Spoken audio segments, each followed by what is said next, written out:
Welcome to the world of science fiction stories, and don't forget to like, share, and subscribe my channel. Enjoy the listening. Galactic Empire's biggest mistake underestimating Earth's power. The transport ship docked with a soft hiss at Galactic Military Academy Station. Teo Kim took a deep breath as he gathered his few belongings. This moment marked the first time a human had been allowed to train at the most prestigious military academy in the galaxy. Earth had only joined the Galactic Confederation 3 years ago, and many species still viewed humans with suspicion. Teo straightened his back as the doors slid open. The docking bay bustled with activity. Beings of all shapes, sizes, and colors moved with purpose. Some floated, others crawled, many walked on varying numbers of limbs. The air smelled strange, a mix of metallic cleaners and alien biology that the ship's filters hadn't prepared him for. A blue-skinned official approached him. The alien had 4 eyes that blinked in different patterns and wore a uniform with symbols Teo had studied, but still found confusing. "First human cadet?" the customs officer asked, the translator device at his throat crackling slightly. "Yes, sir, representing Earth," Teo replied, trying to keep his voice steady. The officer's upper limb waved dismissively. "Death Worlder, Bay 12 for processing." Teo felt a familiar sting at the term Death Worlder. It was technically accurate. Earth's higher gravity, unpredictable weather, and dangerous wildlife had earned it this classification. But the way most aliens said it made it sound like an insult. As he walked through the station, Teo felt almost buoyant. The station's gravity was set to Confederation standard, about 30% less than Earth's. Each step threatened to send him bouncing if he wasn't careful. His muscles, developed under Earth's heavier gravity, felt tight and ready to spring. At Bay 12, a bored-looking green alien with 6 eyes scanned his credentials. "Human physiology file," the processor muttered.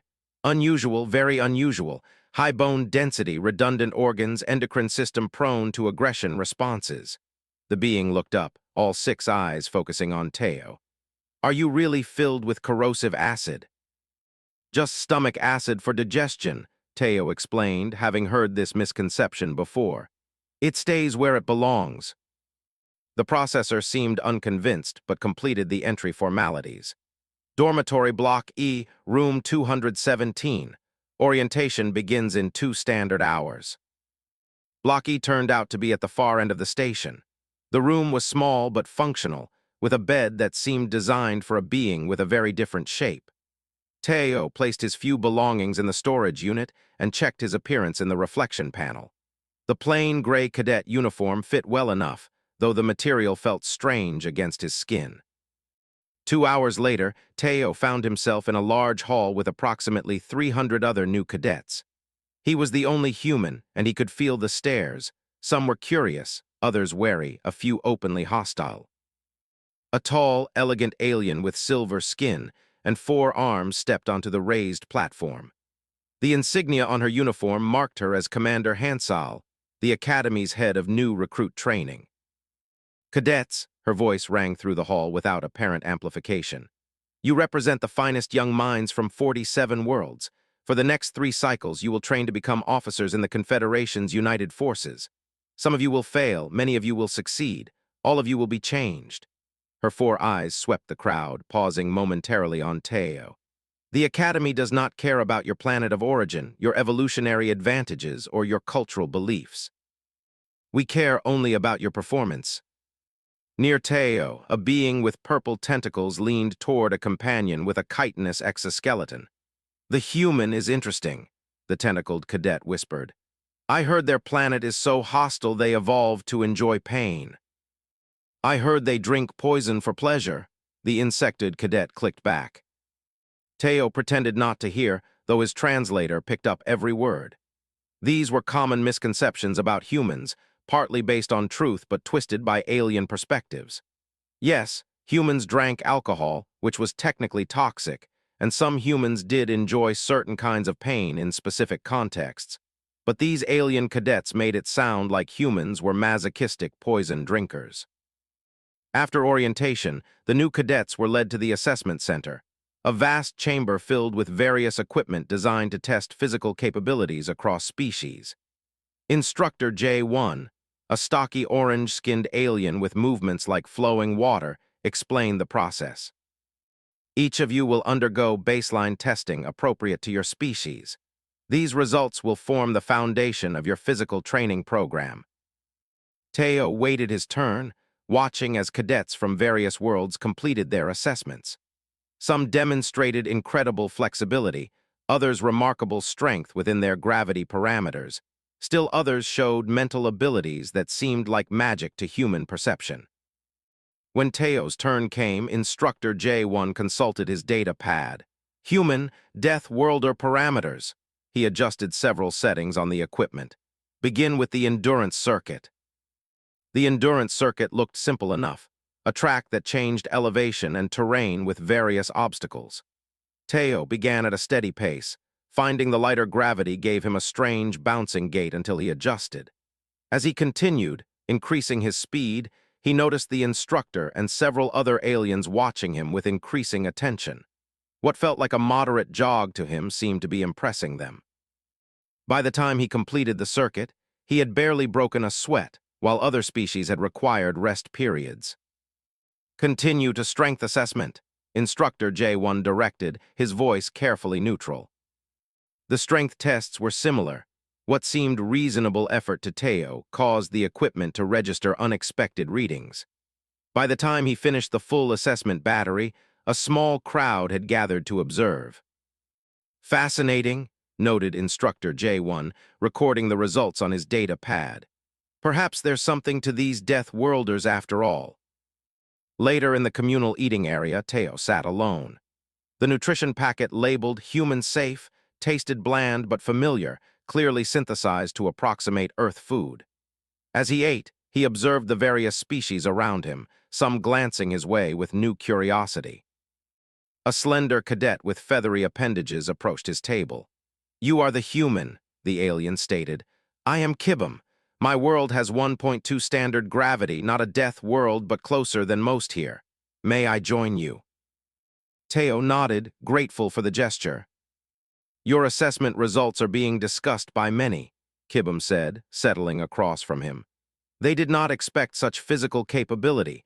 I think your time at the academy will be educational for everyone." Teo smiled slightly. "I'm here to learn too."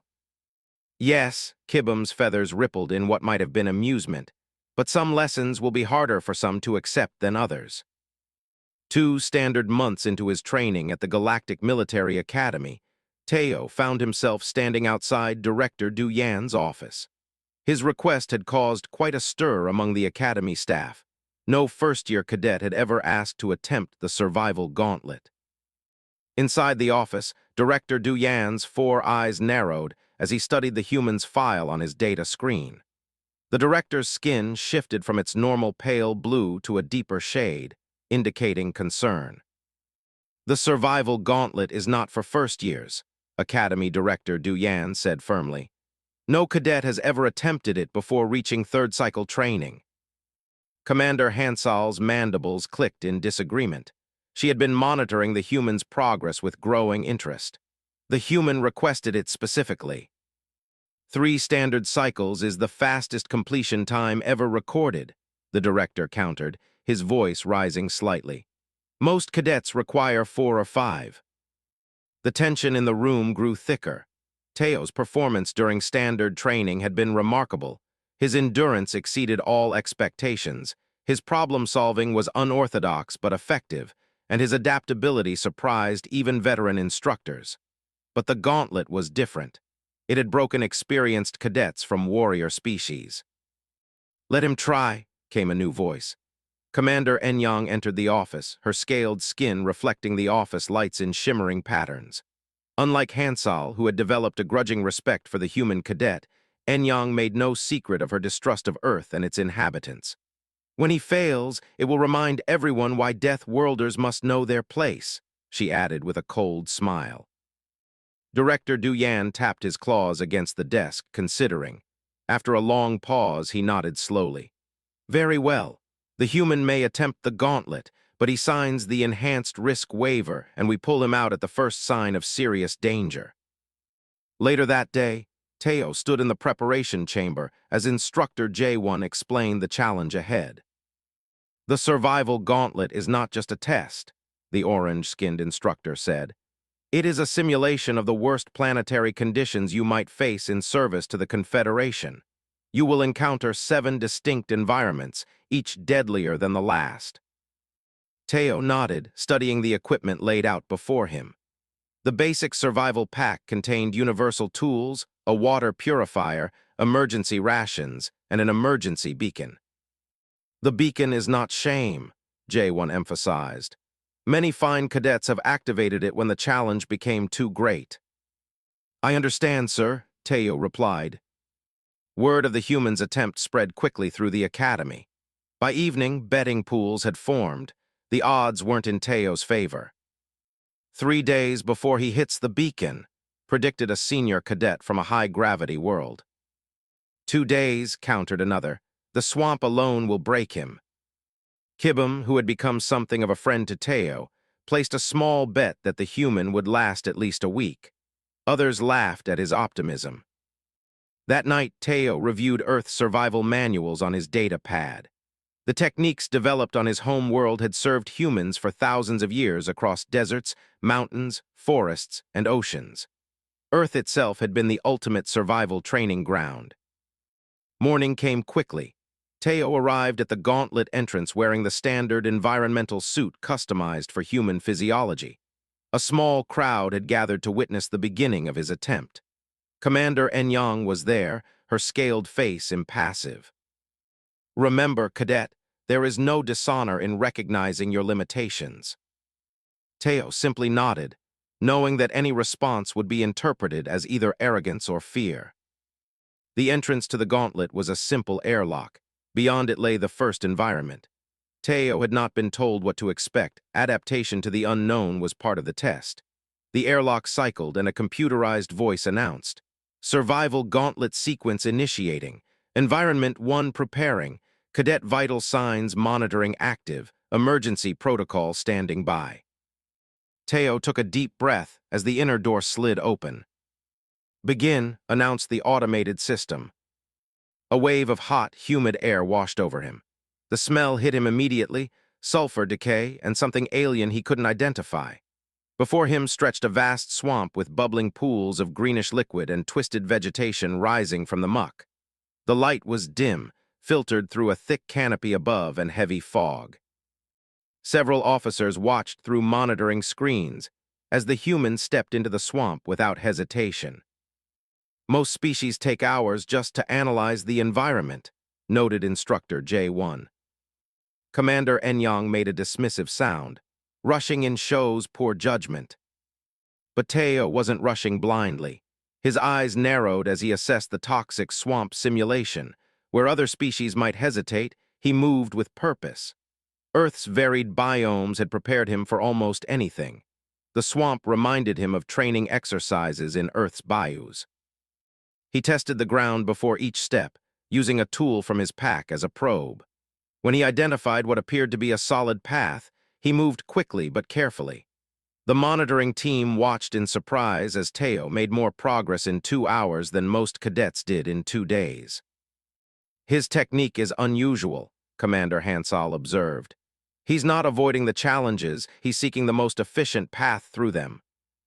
By midday, Teo had encountered his first major obstacle.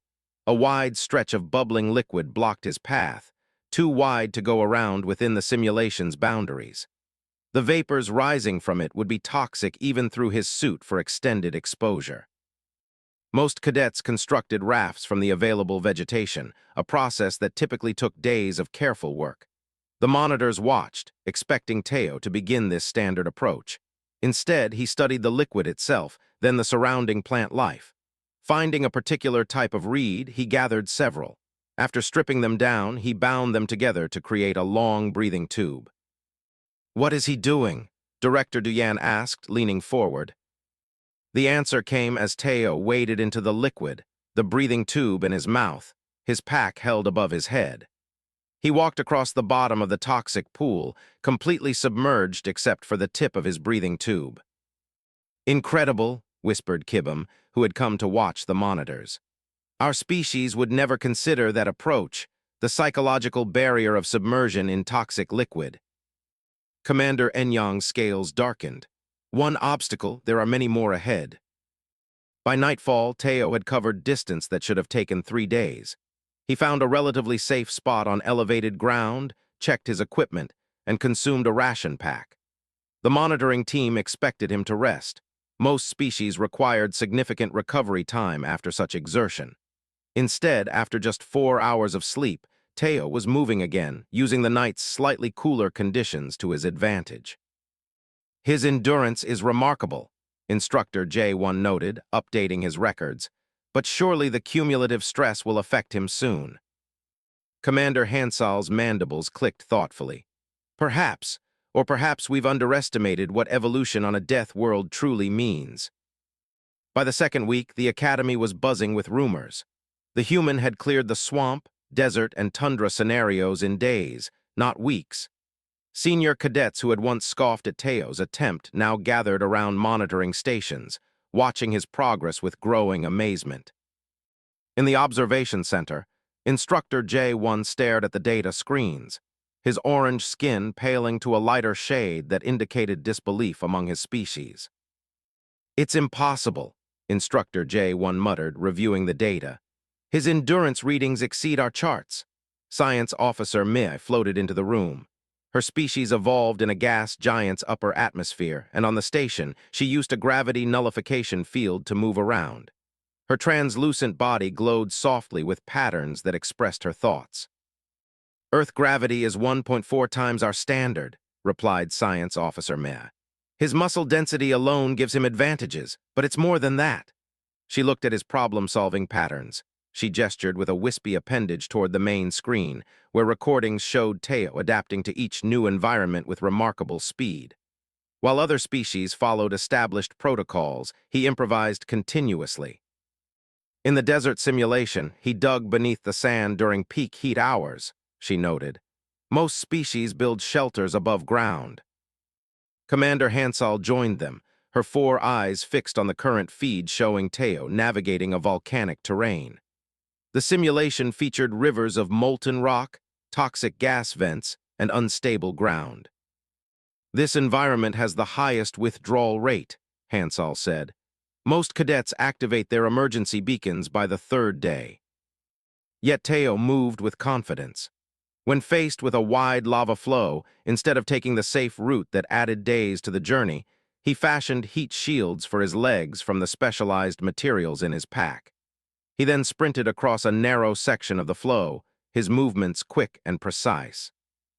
Director Du Yan entered the room just in time to witness this maneuver. "Is he insane?" the director asked, his blue skin darkening with concern. "No," Mia responded, her body pulsing with light patterns that indicated excitement.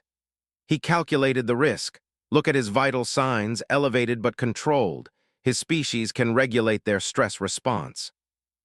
Indeed, the biological monitoring showed Teo's heart rate increased before the crossing, then stabilized during the actual danger. "That's not normal," J1 said. "Most species show peak stress during maximum danger." "Humans appear to enter a focused state when facing immediate threats," Mia explained. "They call it an adrenaline response. It enhances their performance rather than hindering it." Commander Enyang watched from the doorway, her scaled skin now a dull color that reflected her displeasure. One reckless success doesn't prove superiority. Yet even she couldn't deny the evidence as Teo continued through the volcanic terrain at an unprecedented pace. In a section where shifting ground plates created gaps that could swallow a cadet hole, Teo leaped across with strength that surprised even those now familiar with his capabilities. In the volcanic terrain simulation, where most cadets took 10 days to navigate safely, Teo completed it in 36 hours. The achievement set a new academy record by a margin so wide that some questioned if the simulation had malfunctioned. A special meeting of the faculty was called. Science Officer Mei presented her analysis of the human performance. Humans evolved alongside natural disasters, Mia explained to the stunned faculty. Volcanic eruptions, earthquakes, tsunamis, they've been surviving catastrophes for their entire history. She displayed images from Earth's geological record. Their planet has active tectonic plates, extreme weather patterns, and biological hazards that would be considered apocalyptic on many Confederation worlds. What we consider survival scenarios, they might call Tuesday. This statement was met with uncomfortable silence. Many species in the Confederation evolved on worlds with stable conditions, where gradual adaptation was possible. The idea of a species that thrived amid constant environmental threats was disturbing. They're simply built differently, Mia continued. Their endocrine system releases chemicals during stress that improve performance. Their bodies can push beyond normal limits when necessary, then repair the damage afterward. Director Du Yan's color shifted to indicate deep thought. Could this be why their diplomatic corps insisted on military integration? They knew what would happen when we tested them. No one had an answer. When Teo emerged from the volcanic environment into a rest area, he was allowed a recovery period before the next challenge. The Academy regulations required at least 48 hours between major environments. Most cadets used this time for extensive medical treatment and rest. Teo visited the medical center for a standard check, ate 4 large meals, slept for 12 hours, and then requested to continue. The regulations are clear, Instructor J1 informed him. 48 hours minimum. I'm fully recovered, Teo insisted. Medical scans confirmed his claim. His body had already repaired the minor damage from the volcanic environment. The medical officer, a being with 6 limbs and glowing sensory organs, could only shake his head in wonder. Death Worlders, he muttered, though the tone now held a hint of respect. During his mandatory rest period, Teo spent time in the Academy's common areas. Word of his achievements had spread, and many cadets now approached him with questions or simply to observe the unusual being who was rewriting the cadet records. Kitsuin, a 4-armed technician from a low-gravity moon, approached Teo in the mess hall. Her species had evolved in a world with 1/3 Earth's gravity, giving her a slender, almost delicate appearance.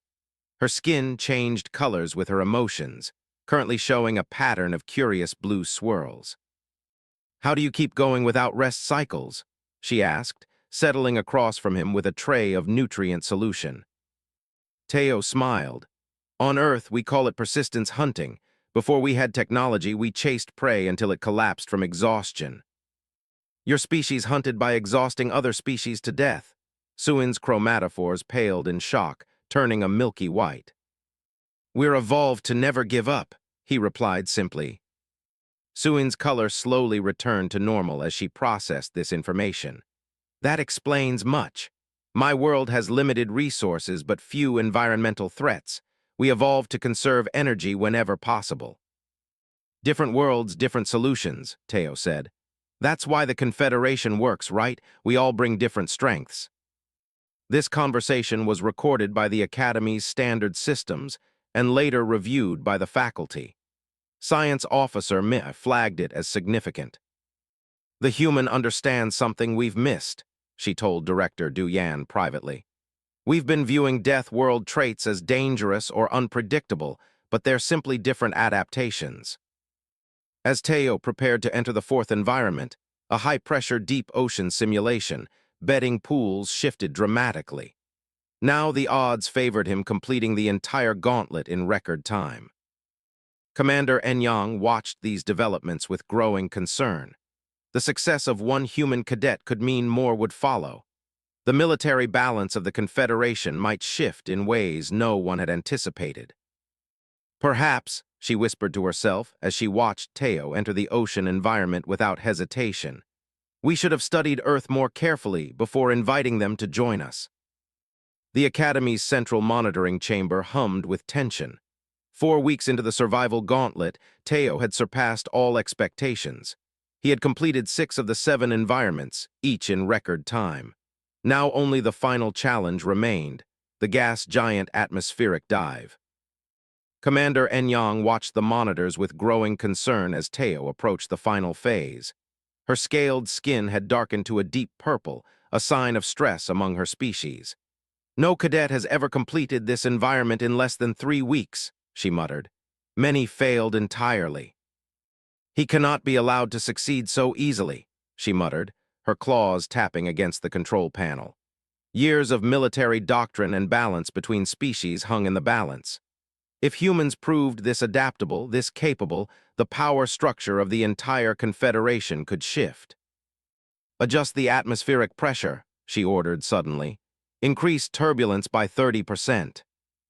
The technician, a six-limbed being with compound eyes, turned all eyes toward her in shock. "That exceeds safety protocols, Commander," he said, his voice buzzing with concern. "Do it anyway," she hissed. "If Death Worlders are so resilient, let's see how far that goes." The technician hesitated, looking around for support, but found none. Most senior staff had stepped away for a meal break. Only junior personnel remained at the stations. "Commander, I must note my objection in the log," the technician said, but his limbs moved to input the commands. "Noted," Enyang replied coldly. On the main screen, they could see Teo preparing to board the atmospheric diving pod. The simulation would test his ability to navigate through the turbulent layers of a gas giant planet, taking samples and readings while managing life support and vehicle systems under extreme conditions. The pod was designed to withstand immense pressure, but had intentional flaws that cadets needed to identify and manage. Now, with Commander Enyang's adjustments, those flaws would be magnified beyond standard parameters. Teo settled into the pilot's seat, running through pre-launch checks with methodical precision. The training staff had noted his unusual calm before challenging environments. Where other species showed increasing anxiety as difficulty increased, the humans seemed to become more focused. "Launch sequence initiating," came the automated announcement. "Atmospheric dive commencing in 3, 2, 1. The pod detached from the simulated dock and began its descent into the swirling clouds of the gas giant environment. Almost immediately, the effects of Enyang's adjustments became apparent. The craft shook violently, warning lights flashing across control panels.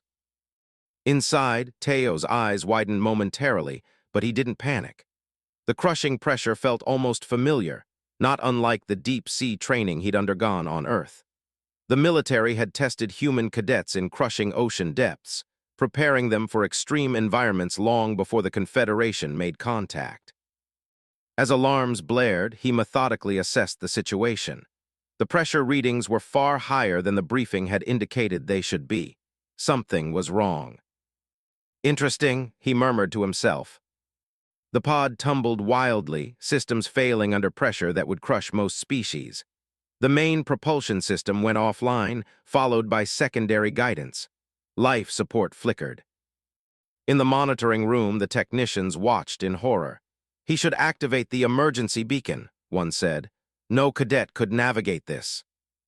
Commander Enyang remained silent, her scales now almost black with tension.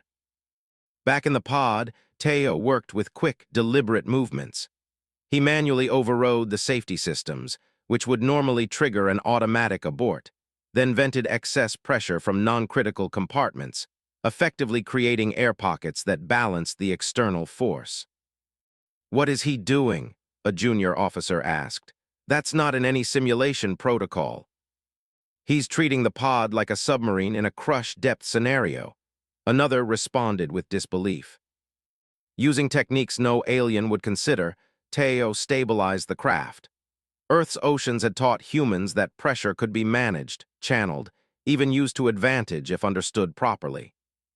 Commander Enyang leaned forward, her claws digging into the edge of the console. "Increase turbulence another 15%, she ordered quietly. "Commander," the technician protested, "that could cause a catastrophic failure." "Do it," she insisted, her voice a low hiss. Reluctantly, the technician complied. On screen, the pod was immediately caught in a massive storm system, spinning out of control. All communication with the craft cut out. "We've lost telemetry," announced a monitoring officer. "Life signs are unclear." A tense silence fell over the room. Had they gone too far? Suddenly, a new signal appeared. He's reconfigured the communications array, the communications officer said with disbelief. He's bouncing a signal off the simulation boundaries, using the storm's own electromagnetic properties.